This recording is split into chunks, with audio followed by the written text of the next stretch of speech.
Hello there and welcome back to more daily race action on Gran Turismo 7. Today we're looking at a recent running of Daily Race C at Suzuka, featuring Group 2 cars. I'll be racing with the Honda NSX, but we'll see some Nissan GTRs and Lexus RCFs too. Although the race saw its fair share of chaos and carnage, we'll see just how effective it can be to focus on safe, clean driving in the long run. Thanks for checking out the video. Before we look at the feature race, here's a quick recap of how my first race in this rotation went. I mentioned NSXs, GTRs, and RCFs, but one car you did not see anyone using was this one, the McLaren F1 GTR. Despite this, I decided to use it anyways. And as you can see, this was not the move. And in case that wasn't enough, safe to say, I'll be using a different car for the rest of this week's race. Here's the feature race then, and I'm starting from P4 after spending plenty of time qualifying to try and improve my lap. I'm on the medium tire to start, but we'll need to switch to the softs at some point during the race.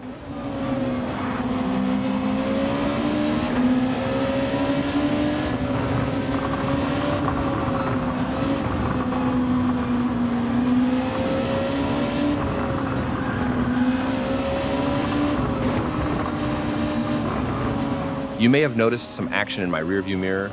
We'll take a closer look at the highlights after the race. For the remainder of the first couple of laps, I'll settle in with the leading group of cars, with a couple more lingering not too far behind. The second and third place cars swap positions into the chicane at the end of lap 2, and all that jostling for places kept me right behind as we start lap 3.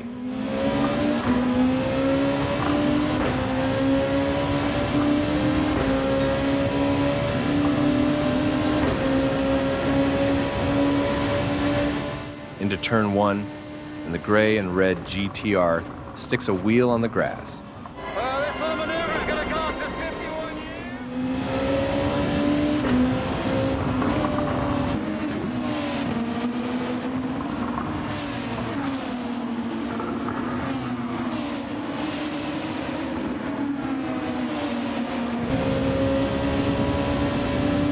Later on in the same lap, the black GTR meets the gravel twice through the Degner curve and falls behind out of the exit.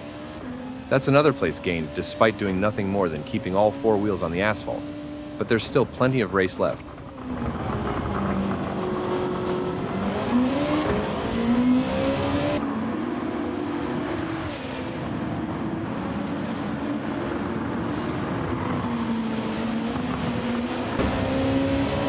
At the start of lap 5, I have a fellow NSX in my slipstream, looking to pass down the straight. I don't defend the move. Given the pace they had to catch me, I'm assuming they're either on the soft tire or their race pace is genuinely faster. At best, I hope to keep close enough for a tow through the straights.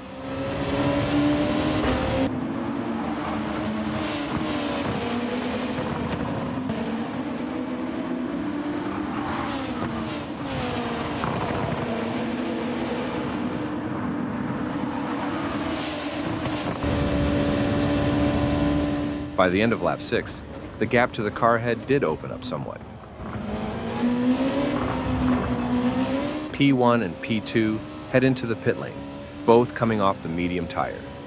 Given their pace so far, catching either of them will be tough, though I will get a very slight tire advantage once I take my pit stop.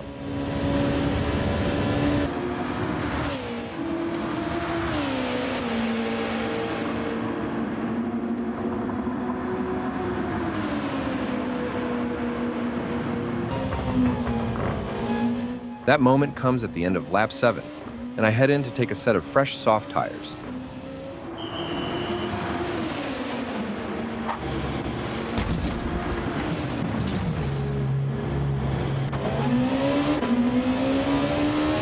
Out of pit exit, and this Lexus gets through, leaving me to settle in P5 for the time being.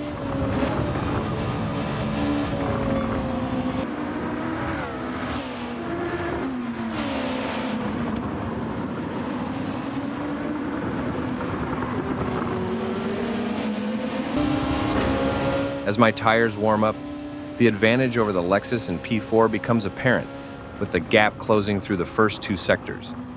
If I don't get around them soon, I risk losing time to the leaders.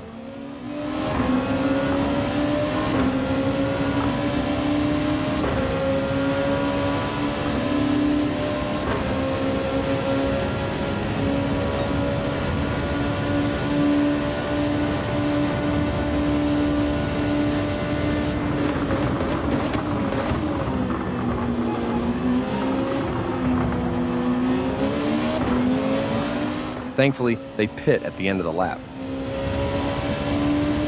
I'm back into P3 with 4 laps to go.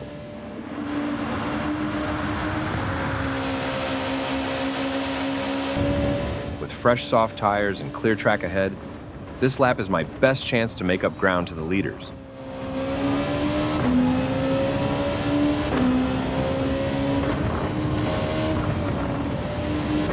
Later on in that lap up towards 130R, I start the last sector with 3/10 on the race's current best.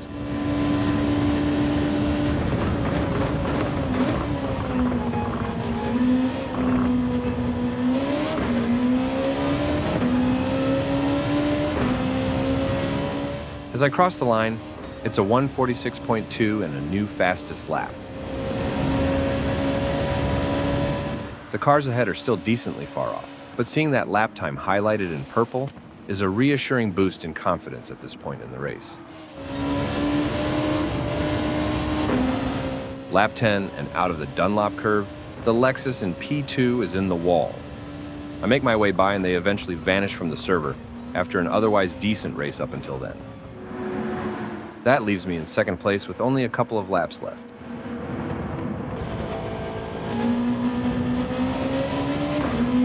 And at the end of the race, I crossed the line in P2 for another podium finish in Daily Race C. I might not have seen a lot of the action, but this race still had plenty of chaotic moments. Lap 1, turn 1, you know the drill. This NSX goes into the back of the GTR in front, acquiring some front-end damage and sending the GTR to a neighboring island. Later on in lap 1, this is the incident you may have seen from my rear view at the start of the race.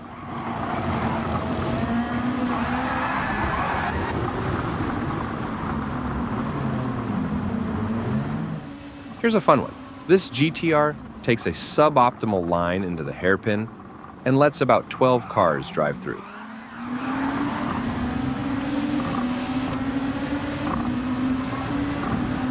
This is the same incident now with the car that spun out of the corner.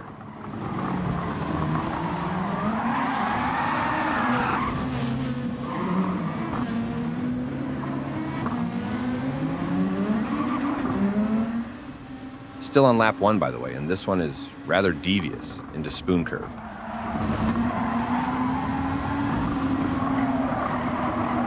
Thankfully, it's met with a 3-second penalty. Last one, and arguably the filthiest. That same GTR approaches the chicane at full throttle.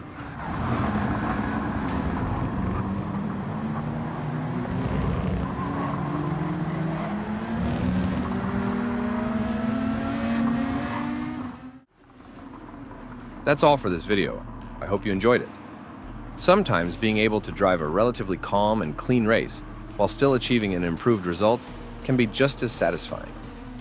Let me know what you thought of the race, which chaos-filled clip was your favorite, or what you want to see next.